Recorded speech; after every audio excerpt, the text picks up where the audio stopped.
impromptu topic because we just did reactions to the actual all summer league teams, and we decided in classic sleepers fashion, it's time to get negative. So Yay! all all sleepers, all summer league negativity team, the five biggest busts in summer league. Give me your all disappointment team. I think it has to start with one man and one man only card. It's the Frenchman, correct? Which one? Oh, ooh, 'Cause we spicy. could, I mean, we should we put a rule only one Frenchman's allowed to be on this team? Because there's a few that I would. Unfortunately, we cannot limit it to that. Because given the way it unfolded, but this has to start with our MVP, and that's Alex Sarr. I really want to cut the tape from our original scout because I don't know that I've ever nailed something more than this. Yeah, Ozempic, Anthony Bennett lied to us. Can I get a comp from you from all five of our guys now that you've seen them play poorly for 5 game sample sizes? Yeah, Ozempic, Anthony Bennett is Alex Sarr. In hindsight, was it a red flag that he spelled his name R-E at the end? No, you know what the real red flag was? His stats in Perth. That probably could have been a thing. The Yeah. hitch. Also, that probably could have been. Yeah, something. Also, that he has the same shot selection that I do in my 33 and over men's league team that plays in the Metro Detroit area. Do you actually think he'll bounce back at all, or is this like a such a serious red siren to you that you're worried about his career?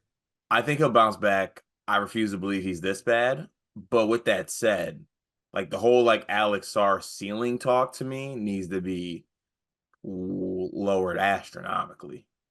My thing, which we saw as Detroit fans years ago to the highest level possible, is just this. When you bring over a guy who is touted as some special talent that just isn't, the rest of the guys in that locker room look around like, what the hell is this?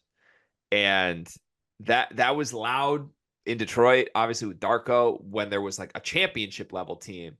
I am worried Alex Sarr is going to get to Washington, and dudes like Kyle Kuzma and Jordan Poole are going to look at each other and be like, what the hell is this? Like, this dude's not even better than us. And that would be very scary to me from like a culture building standpoint. If Alex Sarr just isn't the most talented player on one of the worst rosters in the league, there's going to be a lot of eyes looking around like, what the hell did we get ourselves into? So we'll see. I've actually swung the opposite way just because I don't want to keep rooting for one young man's demise, but he was horrible this week. Definitely the MVP of the all bust team. Second, I think has to be one name, but I don't know. Do you have the name in mind that I do? Are we staying in France? No, but we can. Hmm. Does this pick have a little nepotism feel to it? Yes. It's Bronny. Yeah, and I'm happy he turned it around late, but still overwhelmed is the word. Like he looked like the one guy who just looked overly tentative to even be on the floor. Yeah, I mean, you mentioned earlier in summer league he did have some defensive moments that had you at least looking at that like, okay, maybe there's something there. But he just looked out of place. He looked like he didn't belong straight up. And that's harsh, but like it is what it is. Um, I feel like people, I say media, but I guess like we're kind of in that fold as well. Made it even worse where like we're watching these games and they're getting cut ups of Bronny tipping a pass on a 2-on-1 fast break. Yeah. Like, okay, sick. This is basketball. Like they didn't draft him 55th because they needed Cam Chancellor on the team. They need someone to knock down some shots. And he wasn't able to do that. So it was a really rough showing for the young man. Yeah. Okay. The rest of these, I think, are deeper cuts. Like, I think we got the obvious ones out of the way. Sarr and Bronny belong on this team. From there, I think there's a lot of ways you can go. One takeaway I had. Sorry, my apologies. Bronny was FaZe Clan Jaden Springer. Oh, oh my God. Oh my God, man. Can we talk about Bryce James's Peace Jam stats next? No, we're not doing it. We're done because I don't need clutches foot soldiers outside my door. Like letting me know they're gonna hurt my family. You know what? Honestly, Clutch's foot soldiers need to show me because Relax. you keep acting like they're coming for you, and I haven't seen shit Okay, ever. one, So relax. Two, I have a list of other entities that I would leave sleepers for. Clutch is one of those entities. okay, I don't want to see that happen. Okay, No. let's get to the deep cuts because I have three more names, but they might be different than yours. Where would you go for your third biggest bust for Summer League? I want you to go next. This guy, I give him credit. He was aggressive, but he shot it horribly. He didn't make shots from 2 point range or from 3 point range. He looked like he was just struggling to adjust to the speed, the physicality when trying to be a go to scorer. And maybe most concerningly to me, we have full blown stories hitting the timeline right now about him texting veterans and begging for help, and it's painting him in like the eager young learner. You don't text Pat Beverly as he's on a flight to who knows where to play his 13th year, begging him to teach you how to be a successful NBA player, Jared McCain. You don't do it. I know that's cute. I know you're doing it for the viral sensation, the good guy, happy guy. Ooh, look at Jared McCain. He loves basketball. I don't see it. He didn't make shots. And bottom line is this: he shot worse than Zach Edey from three at the combine. He shot worse than anyone with a pulse in the actual summer league. If this kid doesn't make shots, he's going to switch career paths very quickly. Yeah.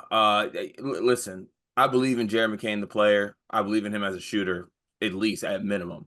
The fact that this is now like two straight showings where he hasn't been able to knock down shots, given what he did at the NBA draft combine, you did what he did in this summer league. It's a little bit concerning that he's shooting 28. I think it was 28% from three and 28% from the field. You don't want that. This pains me more than anything, but he looked like TikTok Trevor Keels in the summer league, and that's not good. Oh, I love this game so much. Okay, who's next? Mm. Ryan Dunn? Yeah, I think that's a good one.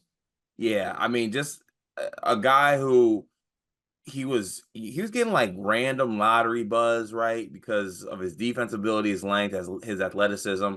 But the jumper was a question mark. Maybe you wanted to answer some questions here. I think his jumper might be worse than we thought. In three, just over three attempts a game from three, Gregory. You want to take a stab at what he shot from three? Like 17%. That's too high. What was it? It's a single digit number. No. He shot 7% from three. No. 7% Yeah, that's not good, to man. go along with 34 from the field. 5 points a game. Not really even a rebounder like that. Average just under 4 rebounds. Just not. I just don't think you can find someone who's that inept offensively a role on a team, unfortunately, even if his defense is what it's supposed to be, tied to what it's supposed to be. Yeah. Yeah, that's not good. I completely agree. Yeah, I don't know. He just I love his like the upside of him defensively, but I feel like we didn't even see that much in summer league. So that leaves you like looking, okay, what can he do offensively? And I feel like he didn't do anything offensively. Yeah, I don't know. That just might be who he is, which is maybe the most depressing one that we've had thus far in this exercise. Yuck. We don't like that. Yeah. Okay. I have one other, but it might be different than yours. Mine was a Dembona. I'm going double double here for the 76ers.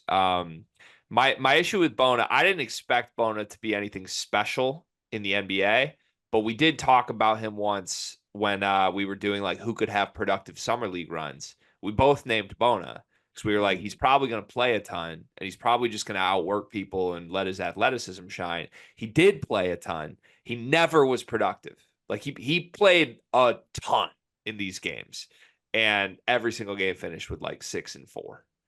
Jared Yeah, McCain was missing so many shots, dog. There were so many rebounds to go around.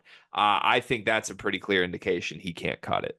yeah, I just thought that his energy, his athleticism, and his size, physicality, that alone, that effort alone would kind of put him above and beyond some players, and we just did not see it. Yeah. And like we said, it was one that we thought would very much so work, and especially in the summer league. And we just never saw it. Yeah. Do you have Ryan Dunn and Adembona comps, or are you done Oh, with your let's game? see. Ryan Dunn. Ryan Dunn is let's see. Ryan Dunn's Fashion Nova Thybocephalosha Good and Lord. Adam Bona oof, is two left feet Samuel Dallenberg.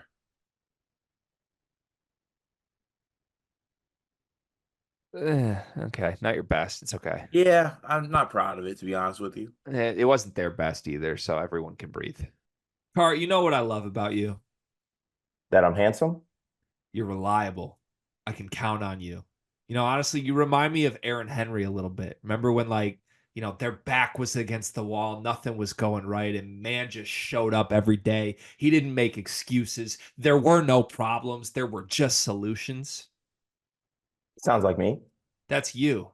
And it also reminds me of Duncan Mechanical Solutions, because if you're looking for quality furnace repair, look no further than the heating and air experts that you can trust. Comfort and quality are their standard. They're an HVAC company that serves Northeast Indiana and Southern Michigan, whether it's heating and air conditioning, plumbing, kitchen and bath remodeling, or emergency services when you need them most. Duncan Mechanical Solutions has reliable service that you can count on. Cart, remember when your basement almost exploded?